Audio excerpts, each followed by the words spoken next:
இன்று சட்டப்பேரவை கூட்டம் நிறைவு பெற்ற பிறகு மாண்புமிகு தமிழக முதல்வர் அவர்களை விடுதலை சிறுத்தைகளின் தலைவர் முனைவர் அண்ணன் திருமாவர்களது தலைமையிலே சந்தித்தோம்.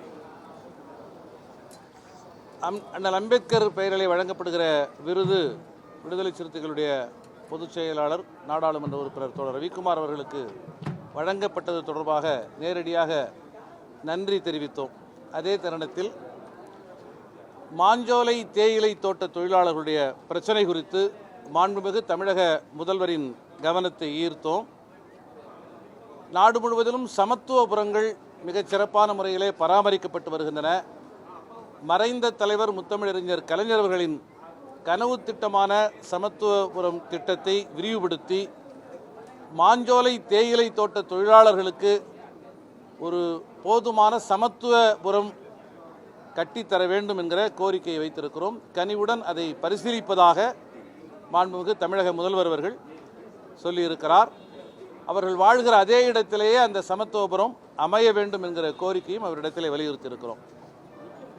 குடியரசு ஆண்டின் 75வது பவள விழா நடைபெற்று கொண்டிருக்கிற இந்த தருணத்தில் அடையாறில் அமைந்திருக்கிற அண்ணல் அம்பேத்கருடைய பெயரிலான அந்த மணிமண்டபத்தின் அருகே குடியரசு பவள விழா நினைவரங்கம் ஒன்றை சுமார் 500 பேருக்கு மேலாக அமர்ந்து பயன்பெறக்கூடிய வகையிலான ஒரு நினைவரங்கம் ஒன்றை கட்டித்தர வேண்டும் என்கிற கோரிக்கையும் முன்வைத்திருக்கிறோம்.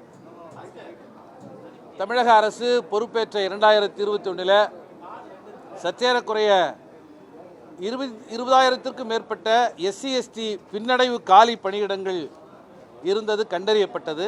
முதற்கட்டமாக 12,000 பின்னடைவு காலி பணியிடங்கள் நிரப்பப்படும் என அரசு குறிப்பிலே அறிவிக்கப்பட்டிருந்தது. அந்த பின்னடைவு காலி பணியிடங்களை உடனடியாக நிரப்புவதற்கு தமிழக அரசு முன்முயற்சி மேற்கொள்ள வேண்டும்.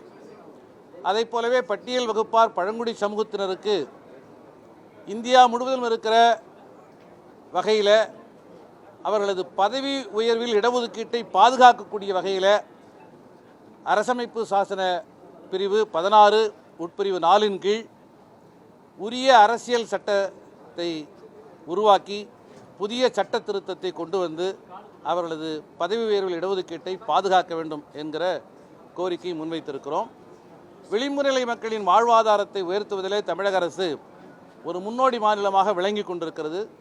அந்த வகையில் அண்ணல் அம்பேத்கர் தொழில் முன்னோடிகள் திட்டம் மக்களிடத்தில் மிகச்சிறப்பான வரவேற்பை பெற்றிருக்கிறது.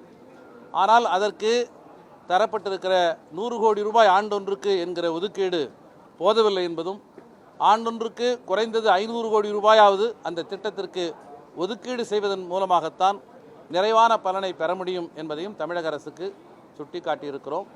அதே போலவே அயோத்திதாச பண்டிதர் குடியிருப்பு மேம்பாடு திட்டம் என்கிற பெயரிலும் இலவச மனைப்பட்டா வழங்குவதற்கான சிறப்பு திட்டங்களிலும் தமிழக அரசு கூடுதல் கவனத்தை எடுத்துக்கொள்ள வேண்டும் என்று மாண்புமை தமிழக முதல்வரை வேண்டி கேட்டிருக்கிறோம். நிச்சயமாக இந்த சட்டப்பேரவை கூட்டத்தொடரில் இவை தொடர்பான சிறப்பான அறிவிப்புகள் வரும் என்று நாங்கள் நம்புகிறோம். செய்திகளை உடனுக்குடனும் துல்லியமாகவும் தெரிந்து கொள்ள சப்ஸ்கிரைப் பண்ணுங்க.